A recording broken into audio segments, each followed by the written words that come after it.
talking to Dallas Yellowfly from Three Crows Productions. Dallas is a storyteller, musician, comedian, and a documentary filmmaker. He is a member of the Siksika First Nation based on Coast Salish territories in Chilliwack, BC. Prologue was lucky to welcome Dallas and his organization, Three Crows Productions, into our company of artists for the 24-25 season to perform in schools here in Ontario, and we're thrilled to have them back again this year. So, thank you, Dallas, for joining us for this very first episode of the Prologue Pod so we can learn more about you and the amazing work that you do. Awesome. Thank you so much. This is like, I feel like I'm in one of those real podcasts. This is my first time. And I should just add to those who are quite knowledgeable of what you said in the beginning. Hmm. So my ancestry is from the Siksika, Okay. Blackfoot. But that is in Alberta, what is now known as Alberta and Right. Montana. But I am I have been raised in Coast Salish territory, so that Okay. Gotcha. displacement, in fact, is an entire show that we have created to explain why I was displaced. But I just wanted to set that so that some of those listeners that are, knowledgeable, Siksika, I thought that was in, yeah, it's not in BC, Right. but I grew up and spent a lot of time with my single mother in on Coast Salish territories in Chilliwack, which is now Chilliwack, British Columbia. Awesome. Thank you for clarifying. That is helpful. Yeah. Um, so your career path began as an Indigenous youth care worker in the Abbotsford School District.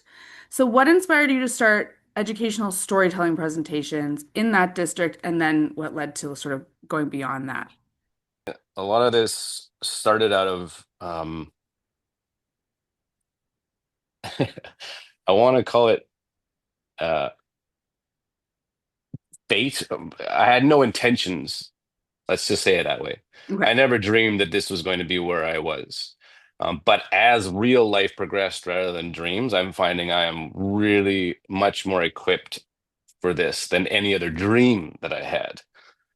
Uh, Dream of being a hockey player, a stand-up comedian, all these silly things, a guitar player. I mean, I did all these things as a side, but I thought those were my main passions. And so, to pay the bills, I had to get a job. And Mhm. I was fortunate enough to get a job as a Aboriginal, this is the word we were using at the time, an Okay. Aboriginal youth care worker.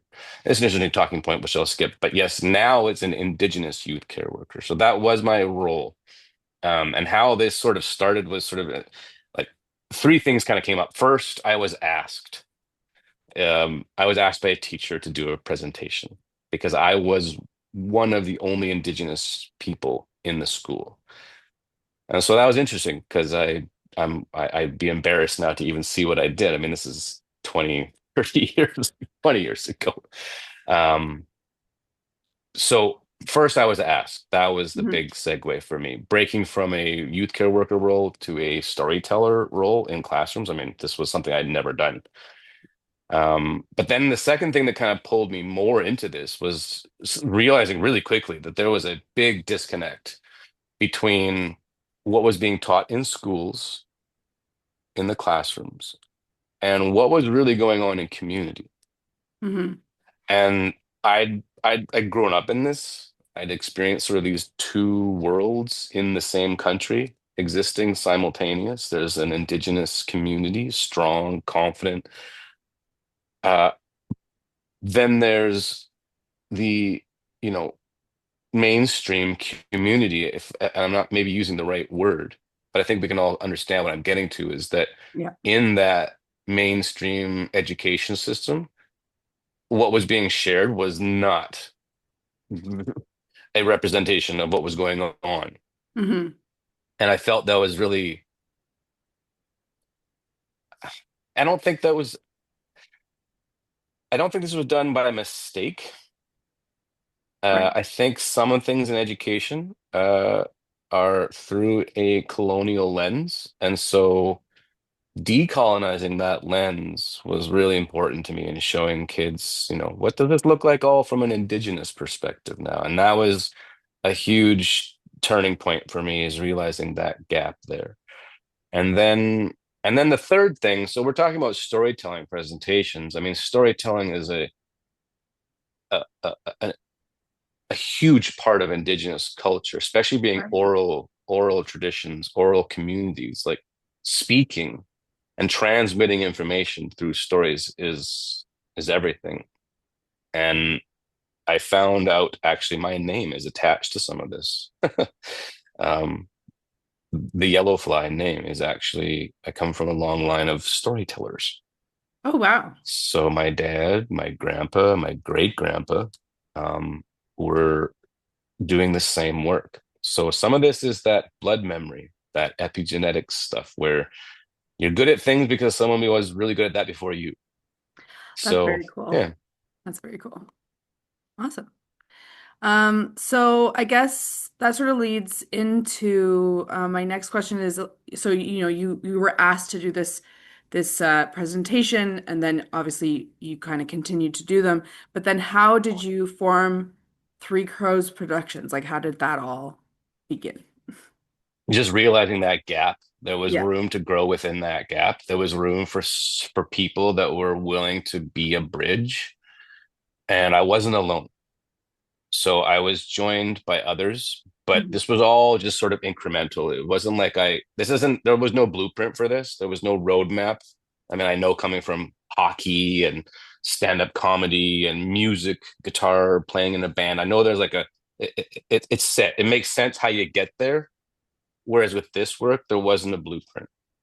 So it was kind of just who's willing to raise their voice with me in Hmm. an education setting telling the big sort of shift from being a youth care worker to now a full-time storytelling presenter. Hmm.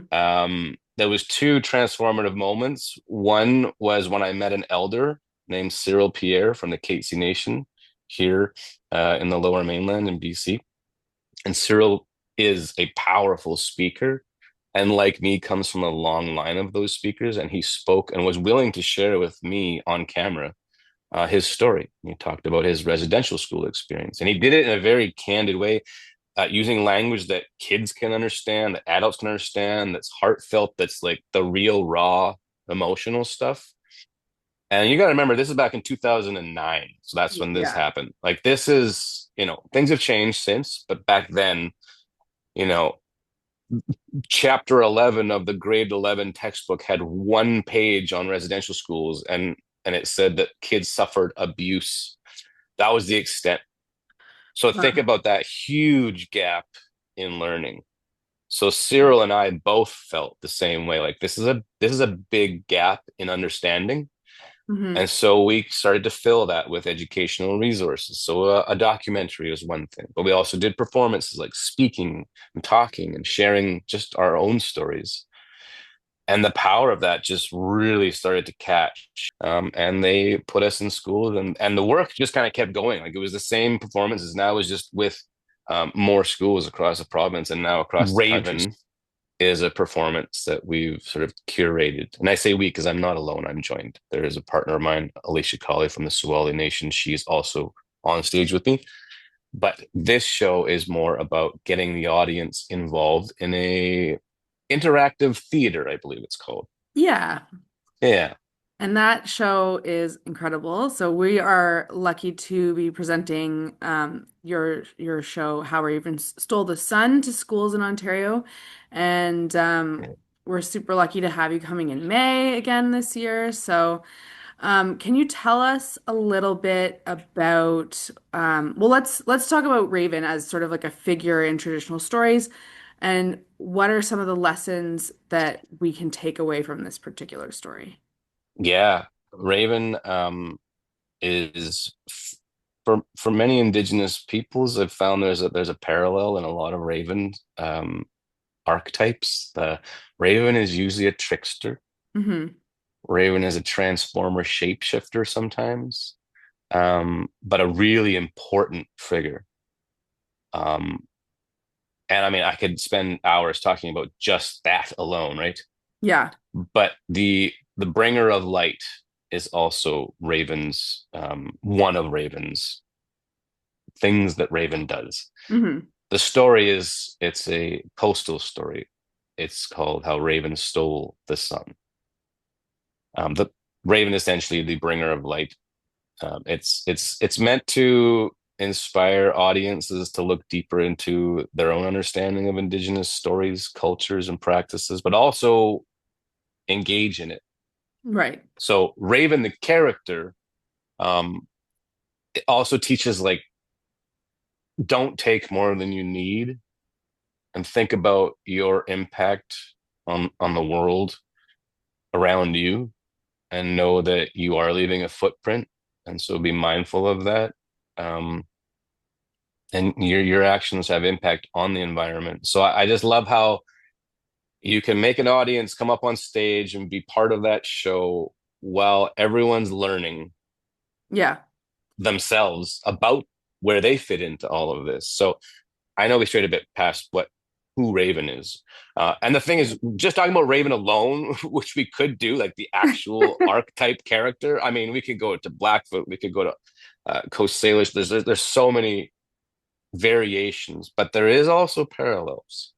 And I love the getting people involved in these stories, um, and being able to transfer that information through oral storytelling is really Yeah. powerful. Yeah. And so in the show, Dallas gets some of the kids from the audience to be sort of characters in the show. So it's a really cool way of engaging, sort of adding another layer of engagement because, the kids that are up there are obviously participating in the story, but then there's something happens that I notice in the audience when the audience sees their peers up there. They're kind of like, "Whoa, I have to pay attention," because like my friend's up there or whatever. It's really interesting. So, I love Yeah. that aspect of the show. So there's like a few really interesting parts of the program which we love. So audiences are entertained by the main story, which is how Raven stole the sun. But there are also some incredible educational aspects, which you touched on a little bit, such as the lesson of, only take what you need. So I guess is this sort of the key takeaway that you're hoping students and teachers gain from this experience, or like are there a few other things that you want to add to that? No, I think that's definitely the key Hmm. takeaways.